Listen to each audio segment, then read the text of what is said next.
Hi friends, good morning. Welcome to me garden. எல்லோரும் எப்படி இருக்கிறீங்க? நான் கடவுள் கிருபையில் நல்லா இருக்கேன். நீங்களும் கடவுள் கிருபையில் நல்லா இருப்பீங்க நம்புகிறேன் ஃப்ரெண்ட்ஸ். ஐ ஹோப் பொங்கல் எல்லாம் ஜாலியாக செலிப்ரேட் பண்ணிகிட்டே இருக்கிறீங்கன்னு நினைக்கிறேன். ஓகேவா? ஸோ தை பிறந்தா வழி பிறக்கும் அப்படின்னு சொல்லுவாங்க. எனக்கு வழி பிறந்ததோ இல்லையோங்க, பாருங்கள், இவங்க 2 பேருக்கு ஜாலியாக வழி பிறந்தாச்சு. என்னால் சொன்னாங்க, ஒரு நாய் போட்டு வளர்க்குறது நல்லது ஃபார்மில் அப்படின்னாங்க. ஸோ நான் என்ன பண்ணேன்னா, ரோட் சைடு நிறைய இப்போ சீசன் பார்த்திங்களா, தெருக்கு 4 குட்டி மேய்ஞ்சிட்டே இருக்கும். சரி, அதில் ஒரு அழகான குட்டியாக இருக்கிற ஃபார்ம் பக்கத்துலேயே இருக்கிற ரோட்லேருந்து இந்த குட்டியை தான் ஃபஸ்ட்டு எடுத்தேன். பார்த்தா இதை உள்ளே விடவும் திருப்பி இது என்ன ஆச்சுன்னா காட்டுக்குள்ளேருந்து அழுதுகிட்டே வருது. ஏன்னா இதை தேடுது. ஐசோத்திங் இவங்க 2 பேரும் ஒரு தாய் பிள்ளைங்க போல். சரி, இது ஆம்பளை குட்டியாக இருக்கேன்னு தூக்கிட்டு வந்தேன்.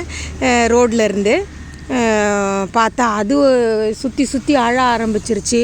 அப்புறம் கேட்டை திறந்து விட்டால் அதுவும் உள்ளே வந்துருச்சு. சரி விடுங்க, காசா பணமா 2 உயிர் தானே அப்படின்னு சொல்லிவிட்டு நான் என்ன பண்ணினேன்னா 2 பேரையுமே தூக்கிட்டு வந்துட்டேன். தூக்கிட்டு வந்ததில் பார்த்தா ஒன்று பொட்டை குட்டி. சரி, இருந்தாலும் அவங்க 2 பேரும் ஒரே தாய் வயிற்று பிள்ளைங்க தானே, நம்ம ஏன் அதை பிரிப்பானே அப்படின்னு சொல்லிட்டேன். அதுக்கு இதுவும் இதான் இவ்வளோ உள்ளே வந்ததுக்கப்புறம் தாங்க அவன் அமைதியாக இருந்தான். அதனால் இவங்க 2 பேருக்கு நான் ஒரு நல்ல பேர் வச்சுருக்கேன். உன் பேர் பிடிச்சிருந்ததுன்னா உங்கள் என்னோடய கமெண்ட் பாக்ஸில் கமெண்ட் பண்ணுங்கள். இந்த பிளாக்கும் ஒயிட்டும் கலந்த நாய்க்கு மைலோன்னு வச்சுருக்கிறேன். பிளாக்கும் ப்ரௌனும் கலந்த நாய்க்கு கொக்கோன்னு வச்சுருக்கிறேன். ஸோ கொஞ்சம் வித்தியாசமாக தான் இருக்கும். நம்ம தான் சாப்பாடு முக்கியம் இல்லையா, அதனால் சாப்பாட்டு பெரிய ஹெல்த் ட்ரிங்காக வச்சாச்சு அவங்களுக்கு. ஸோ இவங்க என்னோட சேர்ந்து ட்ராவல் பண்ண போகிறாங்க. இவங்கள நம்மளோட ஃபார்முக்கு கார்டியனாக வச்சுருக்கிறேன். பார்ப்போம் எந்த அளவுக்கு இவங்க இது பண்ணுறாங்கன்ட்டு. பட் ஆனால் கொக்கோ ரொம்ப ஷார்ப்புங்க. பக்கத்தில் ஒரு சவுண்டு கேட்டாலும் போய் குலைச்சிக்கிட்டே நிற்பா. பட் ஆனால் தெரியும் தானே, மைலோ வழக்கம் போல் அவன் விளையாட்டு பிள்ளை தான். ஒரே விளையாட்டு தான்.